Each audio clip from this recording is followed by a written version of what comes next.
Good morning. My name is John Matthews and I'm down here at Spirit River, and I'm going to show you how to tie a Marabou muddler today. This is what it looks like. So we'll get started. Well, we'll start by placing, we're going to use a Spirit, one of the new Spirit hooks offered by Spirit River, and that the number on this one is a S300, and it's a 4X long shanked hook. And I'm going to tie in a number 4. Start by placing it in the hook, in the vise.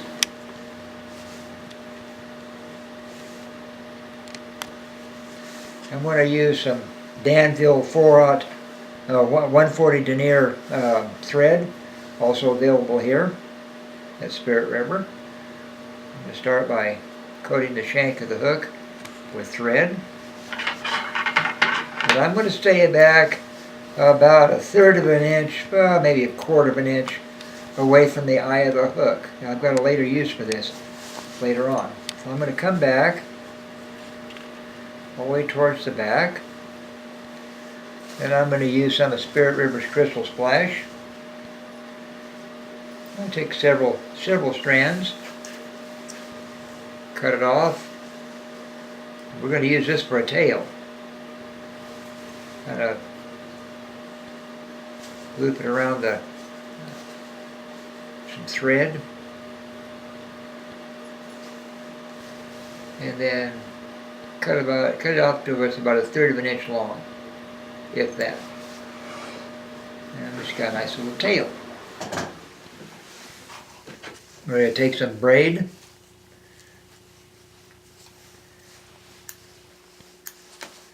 This is a Spirit River product. This is what they call I think we just call that diamond braid. diamond braid, yeah. This is some good stuff. And this is in copper. And I'm going to come up here to about, a little less than 1/2 an inch. I'm going to tie it in. Leave my thread. And I'm going to wrap it back all the way back to where we started the tail.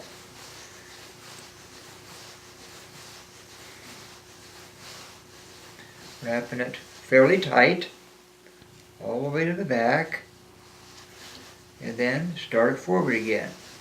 But as you're doing it, you're going to lap one layer right on top of the other, kind of slow, and kind of taper that body up a bit.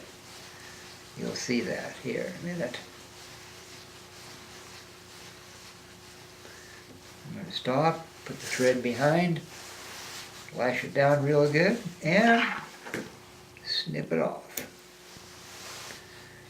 Now we've got a relatively tapered body.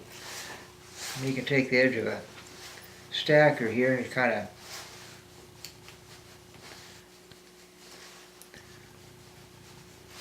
mash that down a little bit. There. Now we'll take some more of Spirit River's Crystal Splash, and it's going to be an underwing. Give it a little bit of a flash. There again, where it's got about, equal sides on both sides of my thumb.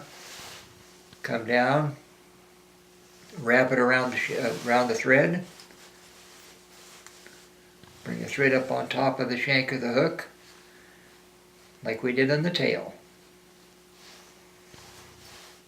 Then come back and cut that off right about at the end of the tail. So now we've got a nice little underwing there. It's going to be a flashy little guy. And there are many different materials that you can use to achieve the same effect. All depends on what you're trying to imitate, or the possibilities are endless. Now we've got some UV2 treated white Marabou, and I like to kind of cut the tip of it out a little bit,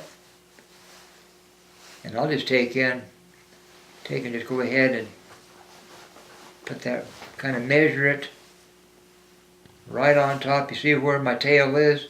See where my Marabou is? Right about there, where it kind of comes in a That's, you know, not too long. And let's lash that down real well. This is a relatively simple tie. And snip the front of it off. Trim that up a bit. You don't have to be too careful. That's gonna make us a very nice wing. It's going to work very well in the current. Okay. I'm now going to take some UV2 treated deer hair, and it comes in this label. If you're looking for it in your local fly shops, this is what to look for. Okay. I'm going to take a cutting. Now you can stack this if you want to. I like them to where they're a little bit ratty. I think they fish better. So I'm just going to take a cutting off of there.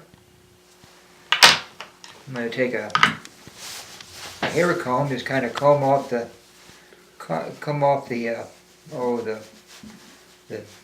fuzz on the inner side of it. Kind of even up together a little bit. Bring my thread all the way to the back, to where my marabou wing starts, and just kind of work that hair. Instead of sticking it up on top and spinning it, I want a nice collar, so I'm just going to work that thing in there. Take my right hand, because I'm a left-handed tyer, a few soft wraps, and just spin it. Okay? I'm going to start very forward, spinning that here. Forward a little bit more, spinning that here again.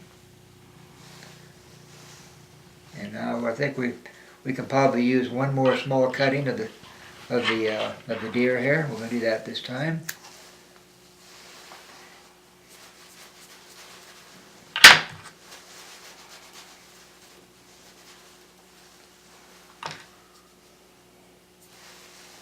And we'll do the same thing. We can place it on top this time. Some wraps, just give it a quick spin just like that.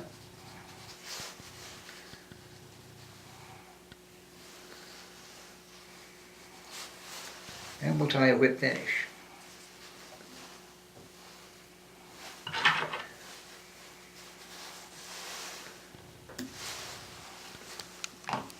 And there we have that. Now we're going to trim it. Now there's a lot of ways to trim a muddler head. You can trim them with a pair of scissors. I prefer a razor blade, and I'll start on top.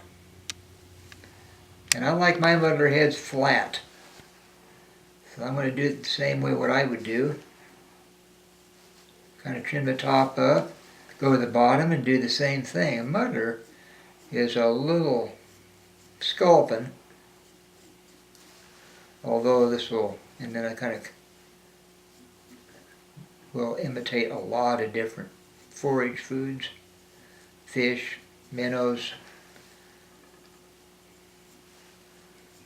I'll just kind of trim that up here. Now these razor blades here you can get at Walmart. They're double-edged razor blades. They're very, very sharp. And I assure you that they will cut human flesh just as well as they will deer hair. So you got to be very, very careful with these. But you see how clean a cut that makes? Come back at about a 45-degree angle, and that's about all we really need. These are the stuff you can clip off if you want. Give it a quick flattening out like that. Add some head cement, let it dry, and you're ready to go fishing.